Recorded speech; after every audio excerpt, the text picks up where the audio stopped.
পাঁচ নাম্বার হচ্ছে কদর তালাশ করুন। রমজানের সবচেয়ে দামি সময়। বিষ্ণু বলেন, মান হরিমা খাইরাহা ফাকাদ হরিম, যে কদর মিস করলো সে সব মিস করলো, হি ইজ দ্য লুজার। আচ্ছা বলেন, এই বরকতের মাসে আমরা কি লুজার হতে চাই না গেইনার হতে চাই? সবাই বলেনি, বলেন এই রমাদানে আমরা লুজার হব না গেইনার হব?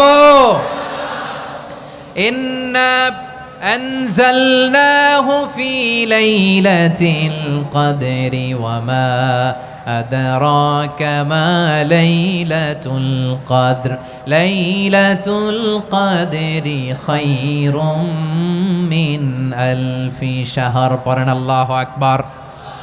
লাইলাতুল কদরি খায়রুম মিন আলফি শাহর, হাজার মাসের চেয়েও সেরা। 1000 মাসে হয় 83 বছর 4 মাস। 83 বছর 4 মাস টানা ইবাদত করলে যেই সওয়াব, কদরের রাতে ইবাদত করলে অতটুকু সওয়াব আপনি পাবেন, আল্লাহ সেটা বলে নাই। আল্লাহ বলে তার চাইতে বেশি সওয়াব দিয়ে আপনার আমলনামা ভরে দিবে কে? কদর যেন মিস না হয়। 21, 23, 25, 27, 29 নাকি খালি 27? আপনারা কি খালি 27? হ্যাঁ না, ফালতামিসু ফিল আশরিল আওয়াখিরি ফিল মিনাল ভিতরি, রমজানের শেষ দশকের বেজর রাতগুলোকে কদর হিসেবে তালাশ করো। আল্লাহর হাবিব সাল্লাল্লাহু আলাইহি ওয়াসাল্লাম শেষ 10 দিন টানা ইবাদত করতেন, টানা ইবাদত। ইদা জাআল আশরু আহিয়াল লাইলা আইকাদা আহলা ওয়া জাদ্দা ওয়া শাদ্দাল মিজার, সারা রাত জেগে ইবাদতের নজির নবীজির নাই, শুধু রমজানের শেষ দশক ছাড়া। সুবহানাল্লাহ বলেন।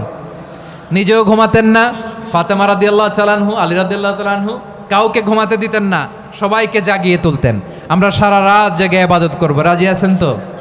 কদর যেন আমাদের মিস না হয়। আজকে থেকেই ক্যালেন্ডারে মার্ক করে রাখেন, সব কাজ পেছনে ফেলে, সব ব্যস্ততাকে পেছনে ফেলে ইবাদতের জন্য আমরা প্রস্তুত থাকবো কদরের রাতে। কোনোভাবে কদর যেন আমাদের মিস না হয়, ইনশাআল্লাহ। বলেন তো সবাই?